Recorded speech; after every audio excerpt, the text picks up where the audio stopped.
तुम्ही स्क्रीनवर पहा, या ठिकाणी जयंत पाटील यांना देखील 1 मत मिळालेलं आहे। शिकापेचे जयंत पाटलांना 1 मत। जयंत पाटील यांच्यासाठी प्रतिष्ठेची लढत आहे। त्यांची मदार आहे राष्ट्रवादी काँग्रेस शरद पवार गटांच्या आमदारांवर। त्यात आता त्यांना पहिलं मत मिळालेलं आहे। मिलिंद नार्वेकर यांना 6 मतं, प्रज्ञा सातव यांना 7 मतं मिळाली। सगळ्यात जास्त मतं ही प्रज्ञा सातव यांना मिळालेली आहेत। 7 मतं त्यांना मिळाली आहेत। काँग्रेसकडे 37 आमदार आहेत आणि त्यामुळे प्रज्ञा सातव हा सगळ्यात आधी आपला कोटा पूर्ण करणार का? दुसरीकडे भाजपच्या अमित गोरखेंना देखील पहिलं मत आता मिळालेलं आहे।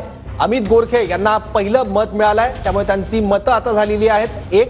तर दुसरीकडे शिवाजीराव गर्जे राष्ट्रवादीचे यांना 3 मतं, प्रज्ञा सातव यांना सर्वाधिक मतं मिळालेली आहेत 7। दुसऱ्या नंबरवर आहेत मिलिंद नार्वेकर ज्यांना 6 मतं मिळाली आहेत। तर प्रज्ञा सातव यांना 7, जयंत पाटलांना 1, मिलिंद नार्वेकर 6, कृपाल तुमाने 3, भावना गवळी 4, राजेश विटेकर यांनी अजून खातं उघडलं नाही, तर शिवाजीराव गर्जे यांना 3 मतं मिळाली आहेत। योगेश टिळेकर यांना 2 मतं, अमित गोरखे यांना 1 मत मिळालेलं आहे।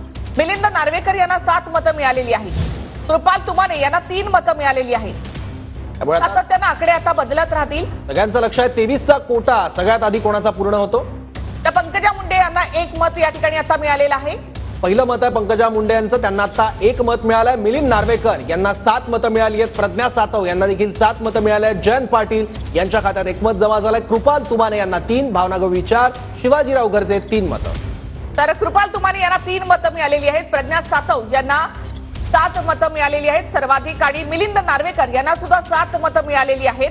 जयंत पाटील 1, शिवाजीराव गर्जे 3 आणि भावना गवळींना 4 मतं, कृपाल तुमाने यांना 3 मतं, पंकजा मुंडे यांना सुद्धा 1 मत मिळालंय। अमित गोरखेंना सुद्धा 1 मत मिळालं असून योगेश टिळेकर यांना 2 मतं मिळाली आहेत।